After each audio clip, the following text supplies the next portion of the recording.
Masuk lagi ke masalah malware. Can be used for, di contoh daripada malware seperti ini, can be used for from a blackmail. Example contohnya, encrypt file on victim links then display message greeting from general encryption. To forecast the decryption key for your hard disk, please send $100 in small unmarked bill to box 2154 Panama City, Panama. Thank you, I appreciate your business. Di sini dikirimkan email yang berisi ancaman. Disertakan bahwa di sini ada untuk mendekrypt file hard disknya, kirimkan ke alamatnya ini. Ini bagian daripada malware. Kemudian di sini tipe daripada virus, companion virus, virus yang menyerang bagian tertentu, executable program virus, virus yang berjalan bisa melakukan eksekusi. Parasitic virus, seperti manusia itu virusnya bersifat parasit. Program sedang berjalan, dia akan melakukan tindakan tertentu. Ada lagi memory resident virus, ini yang paling membingungkan di dalam suatu komputer ya. Dia ada di memori RAM. Dengan adanya di memori RAM, dia berjalan dengan sangat cepat untuk menginfeksi sistem secara tujuannya untuk merusak. Ada lagi boot sector virus. Boot sector virus ini jadinya kalau biarpun virusnya diinstal ulang, dihapus, dia tetap berjalan karena dia disimpan ke dalam boot sectornya. Dimana boot sector ini biasanya tuh kosong, diisi di informasi sedikit saja. Biarpun biasanya pada saat kita di shredding atau di format dan lain sebagainya itu tidak dihapuskan kecuali Anda melakukan shredding. Shredding itu prosesnya Anda memformat hard disk diulang, kemudian ditimpakan data yang besar, diformat aja satu disk semuanya sekaligus, ditimpa lagi data yang memenuhi semua kapasitas daripada hard disk. Setelah itu dihapus lagi, baru diinstal ulang lagi, itu baru bisa dihilang. Teorinya seperti itu, tapi ya tidak mudah juga menghapusnya. Device driver virus, device driver ini ya virusnya itu hanya menyerang perangkat-perangkat hardware kita. Makrovirus, makrovirus ini dijalankan di dalam program yang infeksi yang menjalankan program makro seperti Excel, Word, PowerPoint, dan lain sebagainya, ataupun Microsoft Access. Akan tetapi makrovirus itu sangat mematikan karena sebagian besar aktivitas kita itu menggunakan Microsoft Office. Sementara ya virus ini menyerang makronya. Source code virus, virus ini menyerang source code kita. Ini sebenarnya lebih letal, tapi ya tidak umum untuk membuat source code virus ini agak sulit juga. Kemudian executable program virus seperti ini, suatu prosedur rekursif yang mencari file eksternal di dalam sistem Linux seperti ini. Bikin dir p struct direm edp dir p open dir name dir p null. Dia merekursif search untuk mencari file yang bisa dijalankan executable. Pointer to open directory stream, pointer to directory entry-nya. Open this directory, there could not be open, forget it. Di sini jika dir p 0 sama dengan di return 0. Ini executable program dengan menggunakan virus di sistem operasi Unix. Nah lagi jalan sini while true dp read next directory entry null mean we are done. Kemudian go back to parent directory, exit loop. Skip terus di entry simultaneously, terus dia bekerja. Dia bekerja tuh virusnya itu secara rekursif. Katakanlah dia menyerang doc, dia mencari file yang ada docnya, kemudian di encrypt semua file docnya. Kemudian parasitic virus seperti ini, executable program, ada starting address seperti ini, dia berjalan dalam bentuk stack programming. Dimasukkanlah virus. Sebelum dijalankan program tersebut, dijalankan terlebih virus. Ini with virus at the front di awal, atau juga virus at the end, atau juga yang paling susah ini virusnya itu di tengah-tengah di antara filenya. Ini disebut virus parasit. Secara umum bentuk virus ada yang normal programnya seperti ini, program execute. Ini begitu kita mengexecute program tersebut, virus dijalankan. Dijalankan dulu atau di awal atau akhir atau yang di sini acak.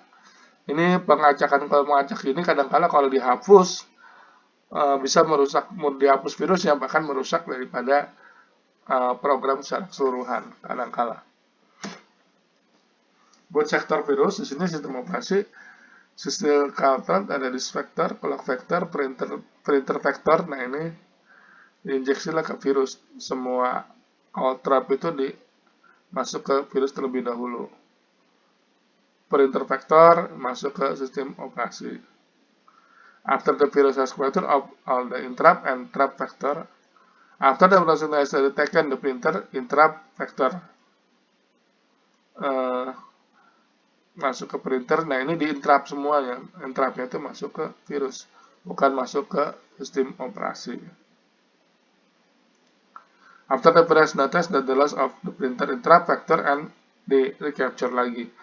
Jadi begitu ketahuan printer vektornya langsung di operating system, di capture lagi oleh si virus ini, disebut sebagai boot sector viruses. Ini bekerja pada sistem call interrupt. Jadi sebelum menjalankan perangkat kernel untuk drivernya, masuk terlebih dahulu ke trapnya oleh virus. Spyware ini surreptitiously loaded onto PC without the owner knowledge. Secara sembunyi-sembunyi itu di loading ke dalam PC tanpa diketahui oleh si pemilik komputernya. Berjalan pada background program di dalam background. Background itu yang tidak aktif, tapi sebenarnya program itu berjalan, walaupun bukan program yang diutamakan untuk berjalan. Spyware karakteristiknya hides, tersembunyi. Si korban itu sangat sulit untuk mencari program spyware. Kemudian biasanya dia mengumpulkan data oleh usernya. Dikomunikasikan informasi yang sudah terkumpul tersebut ke si pembuat spyware tersebut. Try to survive the attempt to remove it. Berusaha tetap muncul pada saat dipindahkan, dihilangkan, dihapus, dan lain sebagainya. Ini dari karakteristik spyware. Bagaimana spyware ini berkembang? Possible same as malware, Trojan horse, dirinya sama seperti malware dan Trojan horse. Dikendalikan dengan pada saat kita download, kita berkunjung ke website yang telah terinfeksi, di mana webpage tersebut mencoba menjalankan exe filenya. User yang tidak sadar bahwa telah terinstall toolbar yang sudah terinfeksi, ataupun ActiveX, Control ActiveX ya sudah terinstall. ActiveX ini biasanya dijalankan di Internet Explorer, tapi kadang-kala bisa jalan antar di mana, biasanya kalau yang toolbar ini acuannya ke Firefox, ActiveX ini acuannya ke Internet Explorer. Aksi yang dilakukan oleh spyware adalah merubah homepage browser, kemudian dirubah juga favoritnya, ataupun juga bookmark text. Jadi kalau kita tertarik suatu halaman, kita bookmark. Dulu itu kalau yang biasa mengakses website itu banyak melakukan bookmark pertama kali saya, tapi sekarang sepertinya sudah mulai dihindari karena ribet. Add new toolbar to the browser, menambahkan toolbar tertentu di dalam browser. Change the user default media player, merubah default player untuk media player. Jadi kita menjalankan musik, seharusnya katakanlah program ternyata menggunakan program yang lain. Merubah juga default search engine, tadinya menggunakan Google tapi dirubah menjadi situs yang lain. Kemudian menambahkan icon baru di dalam desktop window. Kemudian mereplace banner ad di dalam webpage dengan yang dipilih oleh spyware. Jadi tiba-tiba muncul halaman mengenai suplemen tertentu lah, suplemen tentang obat apa dan obat apa gitu.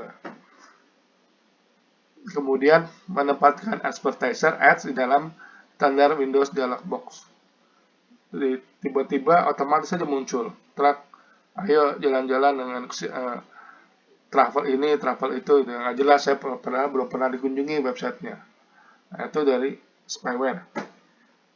Menghasilkan secara terus-menerus dan tidak bisa di stop, diberhentikan pop-up ads, jadinya muncul advertiser tertutup muncul secara sering banget munculnya. Ini kerjaannya spyware. Ada lagi yang paling bahaya, ini rootkit. Jadi rootkit itu acuannya itu firmware rootkit, hypervisor rootkit, kernel rootkit, library rootkit, application rootkit. Dia untuk firmware rootkit ini untuk mengakses dari akses rootnya itu akses yang paling powerful, di mana dia memiliki kekuasaan pada sistem secara keseluruhan. Hypervisor rootkit ini malah untuk remote komputer kita. Kernel rootkit ini akses untuk wilayah kernel. Dia berhubungan dengan hardware. Library rootkit ini mengacu kepada library ataupun kernel ataupun DLL file ya, yang biasa kita gunakan. Application rootkit itu aplikasi untuk yang dijalankan oleh admin gitu ya, yang secara powerful mengakses komputer secara keseluruhan tanpa batasan. Di rootkit seperti ini, sistem operasi. Flash of rootkit can hide, ada library, ada app, operating system di hardware. Nah, ini di hardware-nya, rootkit-nya. Library operating system di hypervisor-nya. Hypervisor ini juga bisa kalau hypervisor malah bisa mengakses, ngelihat apa sih yang sedang dilakukan. Library operating system dia inject daripada sistem operasinya. Di sini masuk ke library-nya, bagian daripada library rootkit. Sehingga kalau aplikasi tertentu mengakses library-nya dia, ataupun ya jalan di rootkit-nya itu di aplikasinya. Aplikasinya itu berjalan ya dijalankan daripada rootkit tersebut. Dari hardware, dari hypervisor, ada di sistem operasi, ada di library, ada di aplikasi. Nah, ini firewall. Salah satu bentuk keamanan kita di dalam jaringan komputer adalah menggunakan firewall. Firewall itu hanya boleh melewatkan port tertentu, port lainnya diblokir. Di sini yang bisa dilewati hanya web server 80, email server 25, dan FTP server 21. Semuanya terhubung ke local area network. Jadi kalau ingin mengakses, hanya akses web, email, dan FTP. Kemudian virus scanner, antivirus. Sebuah program, kemudian infected program ada virusnya, kemudian compressed infected program, original size ada unused. Seperti ini, virus dikompres, executable program. Itu dipanggil, itu dikompres semua, baru menjalankan virusnya. Kemudian yang encrypted virus, nah ini yang resek juga, ini udah dikompres, di encrypt virusnya. Kalau sini lebih mudah aksesnya karena sudah kelihatan virusnya seperti apa. Kalau ini tidak di encrypt virusnya. Jadi kalau mau mengaksesnya mesti di kriptor dulu. Simpelnya dihapuskan saja dekriptornya, ya udah beres sebenarnya. Nggak usah dihapus biar kapanpun juga ya tidak bisa dijalankan. Tapi kadang-kala malah executable programnya malah nggak bisa jalan. Encrypted virus seperti ini. Compressed virus with encrypted compression code. Dikompres juga codingnya. Encrypt, compress, decompress, encrypted virus. Nah, makin aneh aja nih. Di sini untuk mengendali dari virus scannernya. untuk supaya tidak bisa membaca signing address daripada virus tersebut. Virus scanner seperti ini, polymorphic virus seperti ini, move A R1, add B R1, add C R1, subtract seperti ini, move, umpamanya virusnya seperti ini, polymorph, move A1, ada ini nope, add B R1, nope, sub, add R1. Seperti ini dijalankan. Nah, ini komen-komennya. Komen-komen di sini komen di dalam bahasa pemrograman assembly. Ini seperti yang di mata kuliah mikroprosesor. Artinya dia itu menginjek saja di dalam programnya supaya menjalankan perintah yang sesuai diinginkan oleh virusnya. Kalau antivirus dan antivirus teknik, antivirus teknik ada bagaimana caranya antivirus itu mengecek dia virus scannernya, dicek mana virusnya, kemudian integrated checker dilihat datanya bener nggak. Behavioral checker ini mengecek jika di trigger apa yang terjadi dari virus apa program tersebut. Virus avoidance istilahnya itu dianggap virus itu sesuatu dianggap virus yang karena mencurigakan melakukan tindakan tertentu disebut sebagai virus avoidance. Code signing atau code signing work, several vendor, signature generation, program ada signaturnya, ada hash programnya, signaturnya menggunakan encrypt H. Masuk ke internet, masuk ke sini, signature program masuk. Ada hash programnya, ada decrypt signaturnya, asal program if H1 sama dengan H2. Ada hashnya. Di accept ini code signing. Jailing, the operation of jailer sini. Jailer karena masuk ke operasional sini. Sysadmin ya, sistem administrasi ya. Disebut sebagai jailing, pemenjaraan. Model based interaction detection di sini bagaimana kita mendeteksi penyusup. Bentuk modelnya kira-kira seperti ini. Open data, bad data file, exit, read buffer, ada open, read, close, write, exit. Open, write, exit. System call grab A, suatu programnya untuk grab A, melakukan grab untuk arahan yang ke A. Sandboxing, memory divide into 16 MB sandboxing. One way of checking intention for validity. Trap NE jump R1, move R1, move S1, PR1, SHR, save write ke S1 24, memori alamat 24, compare antara S1 dan S2, trap no error, jump ke R1, seperti ini. Dikatakan sebagai proses sandboxing. Interpretasi adalah untrusted applet, ini menggunakan web browser. Sandbox interpreter, nah ini trusted applet, sini di menggunakan applet ini menggunakan bahasa pemrograman Java. Ini ada interpreternya, di trap, dimasukkan ke sandbox applet can be interpret by a web browser. Security di Java. Java vulnerability bad code, verify, check if the applet obey certain laws. Yakin bahwa program yang akan dijalankan atau disebut sebagai applet. Does the applet attempt to force pointer? Apakah applet mencoba untuk menggunakan pointer? Does it provide access to restriction on private class member? Apakah dia melanggar di dalam private class-nya? Apakah dia menggunakan variabel dari tipe pada tipe yang lainnya? Apakah menyebabkan stack overflow atau underflow? Does it legally convert variable of one type to another? Apakah dia secara tidak legal berubah variabel ke dalam tipe yang lainnya? Java security, segment. Contohnya URL task prep, segment attack prep, objeknya CSR Susan 104 SL read bintang read write. Microsoft.com, Microsoft user Susan Office, read write delete. Some example of that can be specified with JDK 1.2 Java Development Kit yang ke 1.2. Sekian dari saya. Assalamualaikum warahmatullahi wabarakatuh.